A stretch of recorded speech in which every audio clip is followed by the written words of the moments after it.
మరి ఇప్పుడు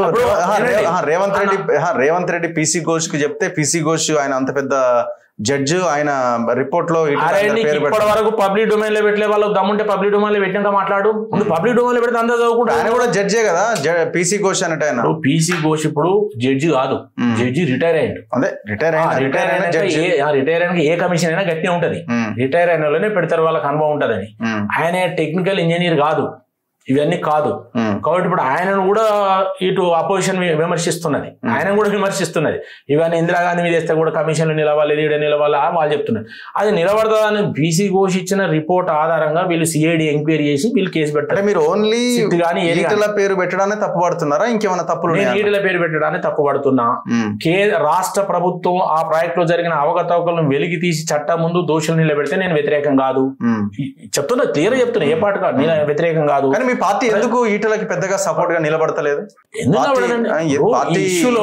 ప్రెస్ మీట్లు పెట్టాలి పెద్ద పెద్ద లీడర్లంతా జరిగింది ఇప్పుడు వాళ్ళు వచ్చి యాక్షన్ లకు వచ్చింది ఏం లేదు కాబట్టి మాట్లాడతారు యాక్షన్ కి వచ్చినప్పుడు తప్పనిసరి మాట్లాడతారు మా వాళ్ళు మాట్లాడుకుంటే ఎవరు ఉండరు పార్టీనే దాంట్లో రెండో అభిప్రాయం లేదు కాబట్టి సరే రాజకీయాలలో అంతర్గతంగా విభేదాలు అన్ని పార్టీలలో ఉంటాయి మా దాంట్లో కూడా కొద్దిగా ఉండొచ్చు నేను లేదని అవుతుంది అధికార పార్టీ ఉన్నప్పుడు కొన్ని కాంగ్రెస్ కంటే ఎక్కువ మీ దాంట్లో కొద్దిగా ఇప్పుడు నేనేమంటాను అధికారంలో ఉన్నప్పుడు ఎవరికి ఇంట్రెస్ట్ వాళ్ళకు కావాలనే దాంట్లో ఉంటాయి పోటీలు ఉంటాయి తప్పలేదు పోటీ ఉంటే తప్పలేదు మరి వాళ్ళని అయితే బంధించి పెట్టలేం కదా సరే అదంతా ఒక లెవెల్ వరకే ఉంటుంది ఆ లెవెల్ దాటితే పార్టీ కమిషన్ చర్యలు ఉంటుంది అంత ఉంటుంది అది వేరే విషయం కానీ ఇప్పుడు నేను ప్రాజెక్ట్ విషయానికి వచ్చినప్పుడు మాత్రం ఇప్పుడు ప్రభుత్వం ట్రాన్స్పరెన్సీ లేదు ట్రాన్స్పరెన్సీ ఎంక్వైరీ లేదనే దానికి నేను చెప్తున్నా రాజేంద్ర గారి పొద్దున సిట్టో సిఐడినో వేస్తే మళ్ళీ ఈటలని ఎంక్వైరీ చేసే అవకాశం ఉండొచ్చా వాళ్ళు ఏం చేస్తారో మనకు తెలియదు ఇప్పుడు సిట్ చేసిండ్రు ఎంక్వైరీ చేసిండ్రు కోర్టు ముందు పెట్టిననుకో కోర్టు తెలుస్తుంది కదా కోర్టు తెలిసిండ్రో తెలుస్తుంది కదా కానీ ఆ తేల్చే లోపు అది తప్పు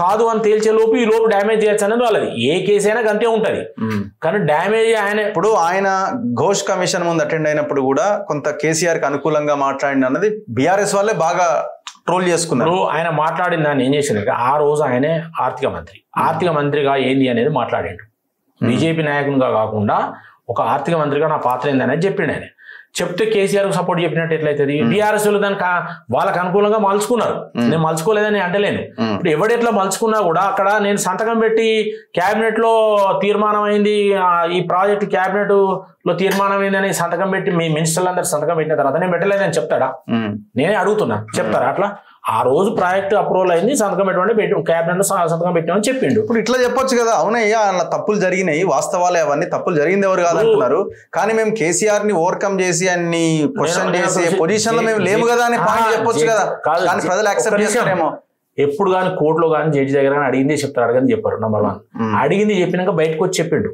కేసీఆర్ ఏకపక్షంగా అదే రోజు జడ్జి దగ్గర నుంచి బయటకు వచ్చినాక ఆయన ఏమంటే మొత్తం నేనే ఆయన కేసీఆర్ ఏకపక్షంగా చేసిండు అంతా కేసీఆర్ బాధ్యత అని చెప్పిండు మీ దగ్గర రికార్డు ఉన్నది చూసుకోండి బయటకు వచ్చి చెప్పిండు కానీ అక్కడ జడ్జి అడిగిన అని జవాబు చెప్పిండు ఎంత అడుగుతావు అంతే చెప్తారు మనం కోర్టులో అంతే చెప్పిండే అడగని చెప్పిండు ఏం చెప్పిండు మాకు సంబంధం లేదు క్యాబినెట్ తీర్మానం ఏంటంటే అయింది కానీ ప్రాజెక్ట్ నిర్వహణ కానీ దాని ఖర్చులు కానీ అవి కానీ మాకు ఆర్థిక శాఖకు నాకు ఏం సంబంధం లేదు నాది ఎక్కడ కూడా సిగ్నేచర్ కూడా ఉంటుంది ప్రతిదానికి సంతకం ఉండదు మీద ఉంటుంది వీళ్ళు ఎగ్జిక్యూషన్ అధికారులు చేస్తారు ఎగ్జిక్యూషన్ అనేది అధికారులు వన్స్ అలొకేషన్ అయిన తర్వాత పలానా మెగా కృష్ణారెడ్డికి ఒక 6,000 కోట్లు రిలీజ్ చేయాలి ఇమీడియట్ గా సంబంధం ఉండదు ఇరిగేషన్ శాఖ చేస్తుంది మరి కొన్ని సడన్ గా డిసైడ్ చేసిండు కదా అలొకేషన్ లేకుండా బడ్జెట్ లో ఇరిగేషన్ శాఖ చేస్తుంది ఆ జియోలన్నీ ఇరిగేషన్ శాఖ డిపార్ట్మెంట్ కాబట్టి ఇరిగేషన్ శాఖ చేస్తుంది అందుకే నేను ఏమంటాను ఒక ఎక్స్పర్ట్ తీసుకోండి దీంట్లో మీరు ఏది డిపార్ట్మెంట్ లో పనిచేసి రిటైర్ అయిన ఐఏఎస్ ఆఫీసర్ ఉంటాడు కదా అసలు ఎగ్జిక్యూషన్ ఎవరు చేస్తారు పాలసీ మేకింగ్ ఎట్లుంటది మినిస్టర్ సంతకం ఎక్కడి వరకు ఉంటుంది ఇది ఎక్కడి వరకు ఉంటుంది మీరు వాళ్ళని అడగండి చెప్తారు కదా అదైతే కరెక్ట్ పోతుంది ఇక మమ్మల్ని అడిగితే మాకు కూడా తెలిసి కూడా తెలియదు కరెక్ట్ కాదు కదా అది ఒకటి తర్వాత నేను ఏమంటున్నా అంటే ఇందులో సంపూర్ణంగా ప్రాజెక్ట్ కనుక మీరు రివ్యూ చేసి సంపూర్ణంగా ప్రాజెక్ట్ లో జరిగిన అవకతవకలు చేస్తే అందరూ కూడా హర్షిస్తాం ఇది ఇంకా 10,000 కోట్లే ఇది అదే అంటున్నాను నేను ఒకటి చెప్తున్నా 84,000 కోట్ల రూపాయలు మేము అప్పు తెచ్చి కట్టిండ్రు కార్పొరేషన్ ద్వారా నిన్న ఇరిగేషన్ ఇప్పుడున్న ఇరిగేషన్ మినిస్టర్ మరి 84,000 కోట్ల అప్పు కార్పొరేషన్ ద్వారా తెచ్చిన దానికైతే వీళ్ళకి ఆర్థిక శాఖకు సంబంధం ఉండదు కదా నారాయణ గారి సంబంధం ఉండదు కదా అంటే 94,000 కోట్లు ఖర్చు మొత్తం అయిందన్న దాంట్లో సరే మిగతాదంతా ఎక్కువైందంటే మితి మరి నీకు 84,000 కోట్లు అసలు సంబంధమే లేదు ఆయనకు ఈ 10,000 కోట్లు కూడా సంబంధం లేదు. ఇది ఎంప్లాయీ జీతాలు అవి ఏదో పోయినాయి అంటున్నారు. నేను ఇవి కొద్దిగా 2-3 రోజులు స్టడీ చేసిన వాడు చెప్తున్నా మాత్రం అదివరకు అది కూడా మాకు ఏం తెలియదు. కాబట్టి నేనేమంటున్నా దాన్ని పొలిటికలైజ్ చేయడం కంటే మీరు మీ వ్యక్తిగత ఎజెండాను అమలు చేయడం కంటే వాస్తవంగా ప్రాజెక్టు ప్రజలకు ఉపయోగపడే దాని విధంగా మలచండి, వాళ్ళు చేసిన లోపాలను సరిదిద్దండి, మలచండి, అందులో తప్పులు జరిగిన వాళ్ళను బయటికి తీసి వాళ్ళని శిక్షించండి. సో ఈటల రాజేందర్ ఎవరికి రెండో అభిప్రాయం లేదు. ఓకే, పక్కన పెడితే అసలు ఓవరాల్ గా కేసుల విషయంలో ఏం జరుగుతుందని మీ అభిప్రాయం?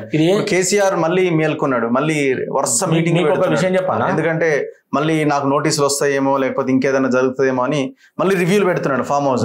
మీకు ఒక విషయం చెప్పనా, ఈ కేసు ఏదైతే ఈ ప్రాజెక్ట్ కేసు వీళ్ళు పరిశీలించే కేసు ఇవన్నీ ఉన్నాయి కదా వీళ్ళు చేసేది ఇప్పుడు కాంగ్రెస్ పార్టీ, ఏం కాదు అంటే నాకు నా పొలిటికల్ నాడితో చెప్తున్నా ఏం కాదు. ఎందుకు కాదు అంటే ఇంకా వాళ్ళకు ఉన్నది 3 ఏళ్ల పీరియడ్.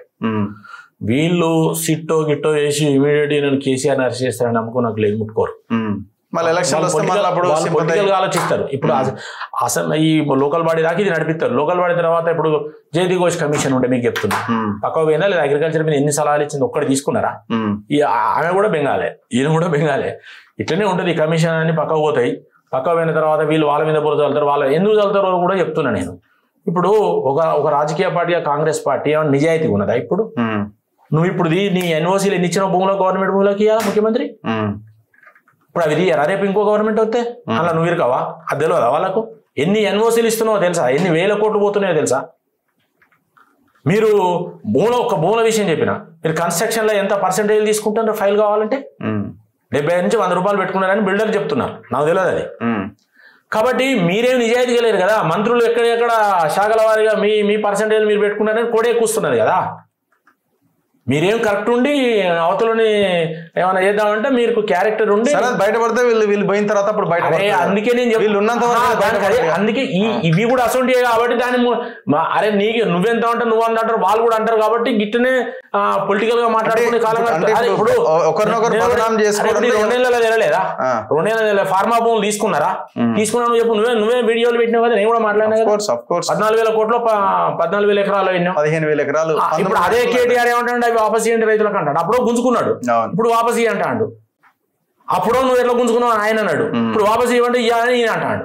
అప్పుడు ఆయన మాట్లాడింది ఈయన మాట్లాడతాడు, ఈయన మాట్లాడింది ఆయన మాట్లాడతాడు. ఉదాహరణ ఒకటి చెప్పిన అన్ని గట్టినే ఉంటాయి. ఇక నువ్వు ఎంక్వైరీలు చేసినావు ఎలక్ట్రిసిటీ మీద, వచ్చిందా రిపోర్ట్? ఇప్పుడు ఎప్పుడు వస్తుంది అది? కాబట్టి ఇవన్నీ వాటి ఆయన ఈ కార్ కేసు ఉన్నది, అరెస్ట్ చేసిండ. ఇప్పుడు ఎన్నిసార్లు ఈ సిఐడి అవసరం ఉన్నప్పుడల్లా పిలుస్తాడు, ఇలా కొడతాడు. ఇప్పుడు ఆయన గ్రీన్ కో అనిల్ ఈ కాంగ్రెస్ వాళ్ళ దగ్గరికి వస్తున్నాడు, ఆల్రెడీ కలుస్తానే ఉన్నాడు ఆల్రెడీ. నేనేమంటాను అరెస్ట్ చేసిండా నేను అడుగుతున్నా ఈ కార్ కేసులో.